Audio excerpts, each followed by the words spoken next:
Hey squad, welcome back to Prepping with Sarge. So this is going to be my own video response to my situational attack that I posted probably last week. So I'm recording this right after I recorded the question for you all asking for video responses and comment responses. And you don't have to go back and watch that video. I will link it up here if you want to watch it, but I'm going to summarize it real quick. The scenario that we're talking about is, what would you do if you were visiting a friend or a loved one in a hospital and all of a sudden a group of armed terrorists started attacking that hospital? Okay, we'll say the number is between 6 and 10. You don't know the exact number.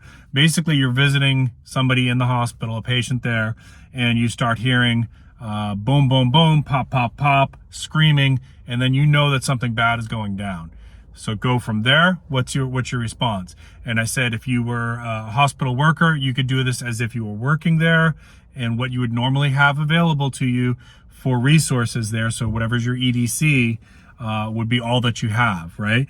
And then for first responders, if anybody wanted to respond as what would you do as a first responder, knowing that this could be potentially a double tap event, whereas when the first responders get there, then there's a secondary attack. Okay, so here's what I would do. I don't work in a hospital, so let's assume that I'm visiting a friend, and you hear the pop, pop, pop, you hear people screaming, you know something bad's going down. Now, unfortunately for me, I do have a concealed carry, but a lot of times because of the work that I do, I can't carry it on me. So if I'm out with my wife, yeah, I've got it on me. If I'm working, I don't, because I can't. So I'm going to go on the scenario in this situation that I don't have that on me. So first thing I'm going to do is we're going to try to barricade the floor that we're on, barricade all the entrances to that floor, and if possible, cover up any windows that look in there, right? So I'm gonna look around, and I'm gonna try to find people in the area that look like they're potential helpers, right?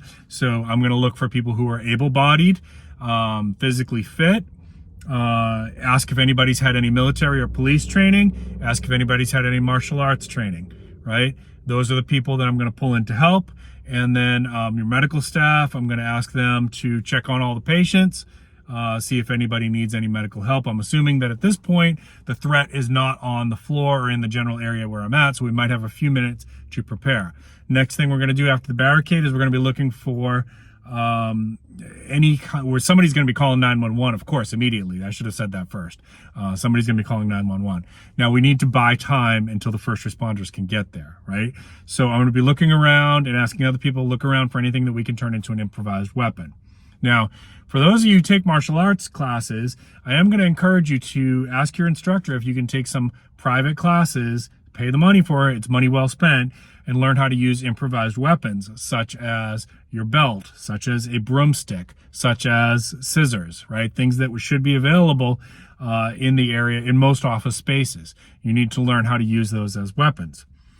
Then we're going to look around for, like, is there any chemicals that we could use as weapons, right? Being at a hospital, there's probably some pretty good cleaning supplies. Something like that gets thrown in a person's face, and again, yeah, I know you're violating laws about like how that chemical is supposed to be used. If somebody's coming at me with a firearm, then all bets are off. But you can decide how you want to handle it. If you don't want to use chemicals as a weapon because you're afraid of the legal consequences, that's fine. You tell me in your response what you would do. I'm just telling you what I would do. There's no right answer here, because this is a really bad situation, and the choices that you make could lead to fatalities for you or the people around you, right? So you may say in your response, we're going to try to get out of the building. That might be the right answer, right? If you know which direction the shots are coming from, that might be the right answer if you can get away from it.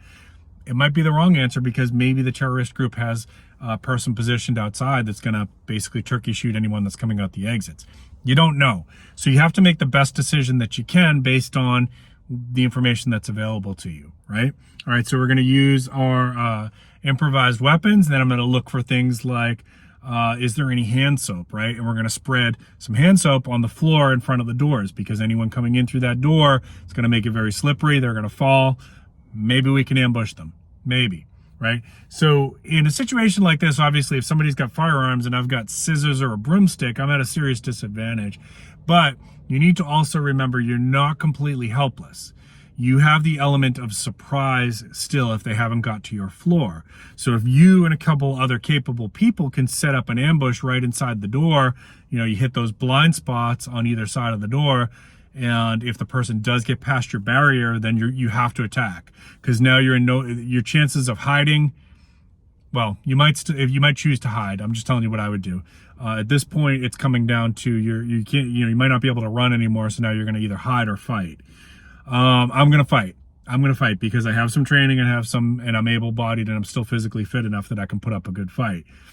So we're going to try to use what advantage we can. Remember, the person who's in a defensive situation, if they have the element of surprise and they're hidden, they still do have a fighting chance. So if I've got my scissors and my partner's got a broomstick, and he's on one side of the door and I'm on the other side of the door, the person comes in, they slip on that soap, we're going to attack and we're going to try to disable as fast as we can. We're going to try to get that firearm away from that person. Now, if we get that firearm, we might have a fighting chance of the other against the other attackers. The idea here is not that we're going to eliminate all of those threats. That's very unlikely with my skill set. Somebody who's maybe been special forces, maybe they can, but I'm not that person. I'm going to try to buy time for everybody on that floor until the first responders get there, try to reduce the casualties as much as we can. Now, if you're not a fighter, okay, I get it. You need to at least be training in first aid, because the reality is we could see something like this happen or something similar to this, whether it be a church or a school or a hospital. Bad guys like to target situations where people are going to be less likely to be able to defend themselves. So the chances are you might encounter something like this, and you need to, if you're not going to be one of the fighters, you need to at least be able to render aid, okay? And you need to be a good witness. That's what you can do, okay? So take your first aid, take your CPR, take your stop the bleed, and at least have that skill set ready to go, because the chances are, unfortunately, at some point in your life, you're going to need first aid, CPR, or stop the bleed. Even if it's not like an active shooter situation, there's going to be something coming up where you're going to have to use those skills. I've already had to use those skills, and I'm not what would be considered a first responder. I'm somebody who assists first responders in the work that I do. Okay, so we got a lot of work to do, folks. We got a lot of prepping ahead of us. I hope this video and the one before it generated some ideas for you. Thank you for everybody who commented or gave a video response. I really do appreciate you. If I missed your video response and I didn't comment, let me know down below. Tag your video or put a link to your video so I can go check it out, okay? Hey, we got to keep prepping, folks.